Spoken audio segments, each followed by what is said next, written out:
आप जब प्रातःकालीन उठे तो पहले उठने का नियम ले कि सूर्योदय के 1 घंटा पहले हम उठेंगे, देखो हमारी प्रार्थना मानना। तो इस समय सूर्योदय का बजे होता है लगभग 6 बजे 6:30। आप 5:00 उठ जाइए और उठ करके सबसे पहला कार्य कीजिए, पृथ्वी के चरण स्पर्श कीजिए, भूमि के चरण स्पर्श कीजिए। और फिर आप जिस आसन पर बैठे हैं, देखो ध्यान से हमारी तरफ सुनना, जिस आसन पर बैठे हैं, जिस पर शयन किए थे, जिस सैया पर सोए थे, पृथ्वी को प्रणाम करने के बाद उसी सैया में 5 मिनट केवल बैठ जाइए और 5 मिनट बैठकर 5 संतों का नाम ले लीजिए।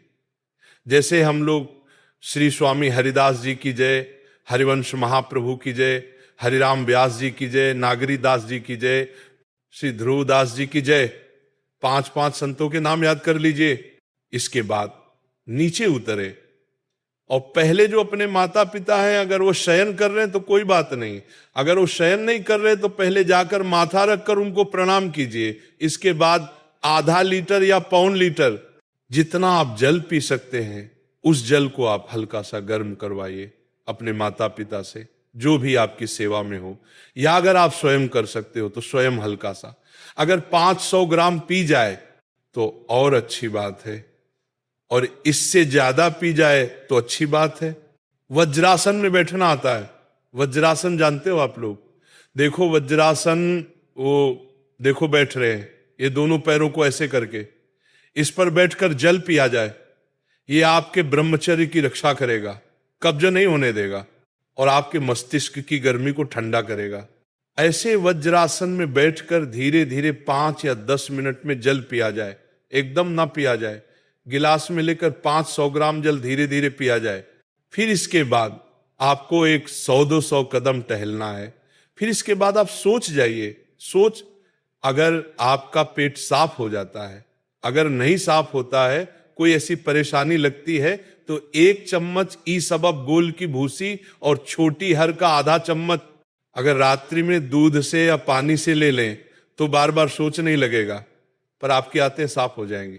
सोच जाने के बाद स्नान करें और फिर तुरंत, अगर आपको व्यायाम आता है तो करें, नहीं तो सीधा सरल बात होती, 20 बार बैठ जाए बैठक और 10 बार लेटने वाली दंड। इसके बाद जो अनुलोम विलोम है, जो इससे खींचे इसे छोड़ दे, इससे खींचे इसे छोड़ दे, इसके बाद दोनों हाथ ऐसे करके 7 बार ऐसे करें, सीधा खींचे और सीधा छोड़ दे। इतना ही तुम्हारे लिए प्राणायाम की आवश्यकता है। अब अपनी दिनचर्या में लग जाइए।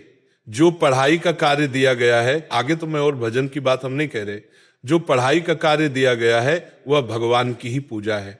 आपकी दिनचर्या जो आपको अपने गुरुजी या टीचर जी को जाकर प्रमाणित करनी है, कल जो पढ़ाई गई थी, आज के लिए वो आप सुबह सुबह उस समय व्यायाम के बाद, तो आप देखना आपकी स्मृति बहुत प्रवीण हो जाएगी। अच्छा, ये आपकी प्रातःकालीन दिनचर्या है।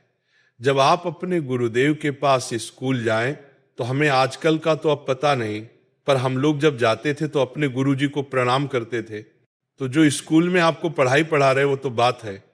अब आपको जो हम खास बात बताना चाहते हैं वो कि देखो, अभी छोटे छोटे बच्चे हो, बच्चों में कुछ बच्चे ऐसे गंदे बच्चे होते हैं जिनकी गंदी बातें दिमाग में आ जाती हैं और गंदी बातें करने लगते हैं। आचरण में आप लोग इतना तो जानते ही होंगे कि गंदी बातें किसे कहते हैं। आप लोगों के पास अगर मोबाइल है तो कभी गंदी बात देखना नहीं। कोई भी बच्चा अगर गंदी बात दिखाए तो अपने टीचर से या अपने माता पिता से जाकर शिकायत करनी चाहिए, वो बहुत हानिकारक होती है। कभी कोई भी गंदी बात अपने द्वारा नहीं होनी चाहिए। अभी आप नवीन जीवन धारण किए हुए हैं, आप भगवान की प्राप्ति, देश की भक्ति और बहुत अच्छे अच्छे पदों में जा सकते हैं। अच्छे पवित्र आचरण और पवित्र संस्कार, ब्रह्मचर्य के लिए गंदे बच्चों का संग त्याग करना।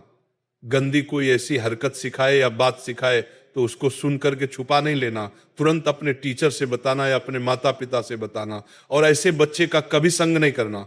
और रात्रि के सोते समय ये जरूर ध्यान देने वाली विशेष बात है, रात्रि के सोते समय जो भगवान का नाम, जैसे इन लोगों ने आप लोगों को बताया राधा वल्लभ श्री, तो सोते समय बस प्रार्थना करो कि हे प्रभु, आज दिन हमारा जो भी गलती हुई हो वो हमको आप प्रार्थना करते हैं कि आप हमें समझाओ, क्या हमसे कोई गलती हुई? अगर पूरी दिनचर्या में ऐसा लग रहा है हमसे कोई गलती नहीं। तो भगवान सुबह से अभी तक हम सोने जो जा रहे हैं, ये पूरा समय आपको समर्पित।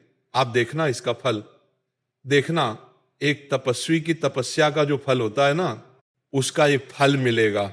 और सोते समय बस राधा वल्लभ श्री हरिवंश, राधा वल्लभ श्री हरिवंश, इधर उधर ना सोचते हुए, ना मोबाइल देखते हुए, ना कोई गंदी बात मन में, और चुपचाप सो जाइए। और जब फिर सुबह उठे तो फिर ऐसे ही दिन चलाया। और पढ़ाई, इस समय तुम्हारा भजन है,